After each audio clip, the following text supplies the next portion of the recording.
Important occasion है जहां आसाम की सबसे बड़ी जो पॉपुलेशन ट्राइबल है बोडो, वो दिल्ली में बोडोलैंड महोत्सव कर रही है। और इसका मतलब ये है कि वो अपनी भाषा, संस्कृति और अपने जो इश्यूज़ हैं, किस तरह से वो बोडोलैंड में जो 3 अकॉर्ड हुए केंद्र, राज्य और बोडो समाज के बीच में, उनका जो एक बहुत सुंदर इम्प्लीमेंटेशन हो रहा है, ख़ास करके BTR अकॉर्ड के बाद प्रमोद बोरो जी के नेतृत्व में जिस तरह से BTR में काम चल रहा है, जिसने अपने 2 ही उद्देश्य माने हैं, वायलेंस लेस सोसाइटी, जिससे पीस होगा, शांति होगी, और शांति के बाद जो है हारमोनियस वे में बोडोलैंड BTR के अंदर जो 4-5 डिस्ट्रिक्ट हैं उनका डेवलपमेंट होगा। और डेवलपमेंट जो है वो तभी हो सकता है जब पिछले दिनों में जो हमारे आसाम में बोडोलैंड एरिया में हिंसा जो होती थी वो ख़त्म हो गई, अब शांति आ गई। अब तो मिलजुल के हारमोनियस वे में हमको विकास करना है। आज का जो बोडोलैंड महोत्सव है वो माननीय प्रधानमंत्री जी को, भारत सरकार को और इस देश के पॉलिसी मेकर्स को ये बोडोलैंड महोत्सव ये दिखाएगा कि किस तरह से बोडो जाति ने जो उनको आपने सुविधाएं दी हैं BTR अकॉर्ड के बाद, उसको उन्होंने किस तरह से अच्छा इम्प्लीमेंट किया है।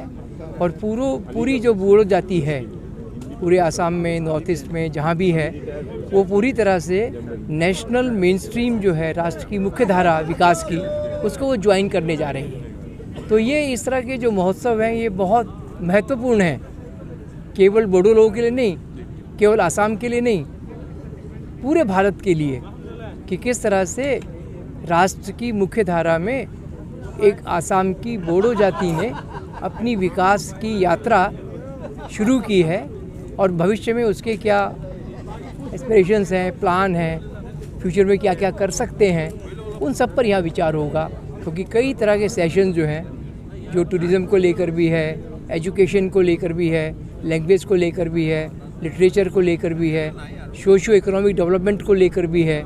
कई मंत्री आएंगे जो देश के पॉलिसी मेकर्स हैं, खुद प्रधानमंत्री जी आ रहे हैं। तो ये दोनों तरफ विन विन पोजीशन है, यानी सेंट्रल भी इसमें अपने आप को जीता हुआ महसूस करता है, स्टेट भी हेमंत बिस्वा शर्मा जी के लीडरशिप में जो आसाम डेवलपमेंट कर रहा है उनके लिए विनिंग पोजीशन है, और देश के लिए भी है और बोडो जाति के लिए भी है।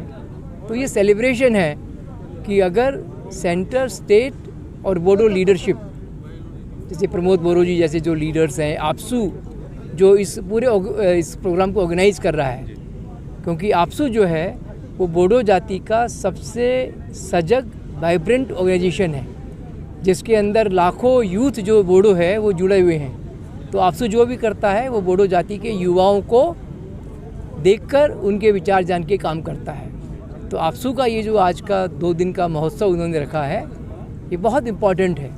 पहले भी आपसू ने, बोडो साहित्य सभा ने मिलके 2001 और 2 में हमने नेशनल बोडो मेला किया था, तब भी आपसू लीडिंग रोल में था।